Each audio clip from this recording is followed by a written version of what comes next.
Hello YouTube, welcome back to Let's Learn C. This is episode number 3. Today we're going to be talking about simple math operations.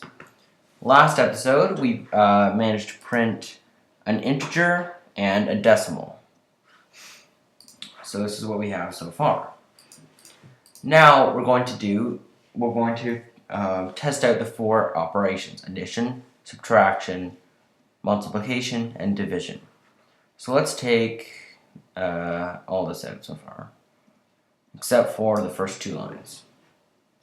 I'm going to change this to int number 1, and this to number 1. And we're also going to declare in the same line, comma, number 2. Now you're going to declare, or tell the computer that number 2 is 8. Now we're going to print f and say that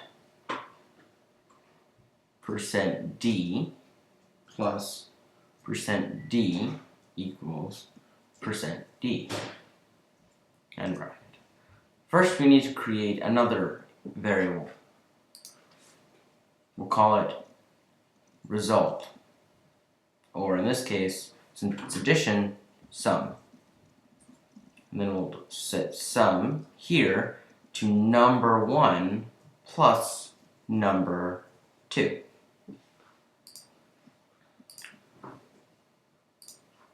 Now back here, we're going to tell the computer what these 3 %ds are.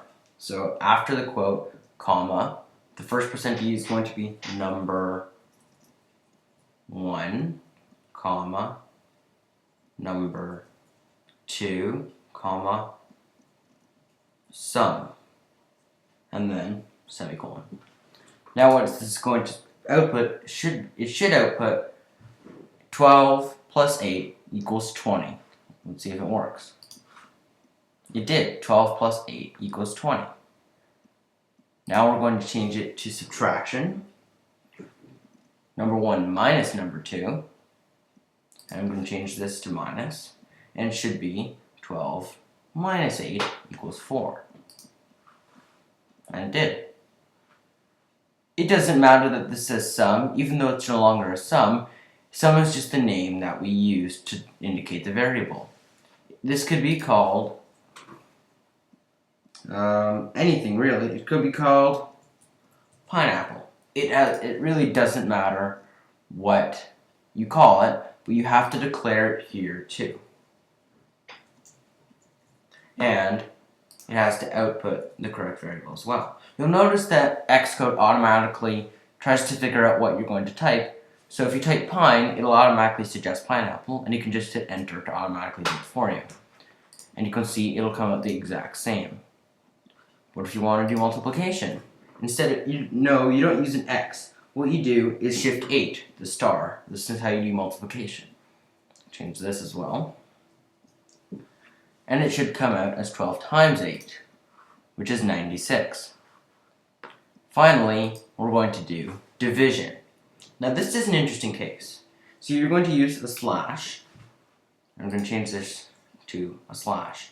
But it's not going to come out what you expect. It's going to come out as 1. Now, I'm sure you can figure out that 12 divided by 8 is not 1. In a computer, when you're using 2 integers, and here we're using 12 and 8, which are both integers, instead of doing regular division, it uses integer division. And what this is, it figures out how many times the number on the right side, which in this case is 8, goes into the number on the left side, which is 12. And in this case, it's only 1. Now if we change this, the first number, to 16, it should be 2. And it is. Now if we want to use floats, and make these all floats instead, and change these to %fs, then it should come out as the real answer, which would be a decimal. you get 16.00000 divided by 8.000 equals 2.0000. Now if we change that to something that comes out a little less even, say 20 divided by 8, you'll see that it comes out as the proper answer. Or 12 divided by 8. It comes out much as the correct answer, and this uses regular division instead of integer division. So that's basic arithmetic on your program. Thanks for watching, like and subscribe.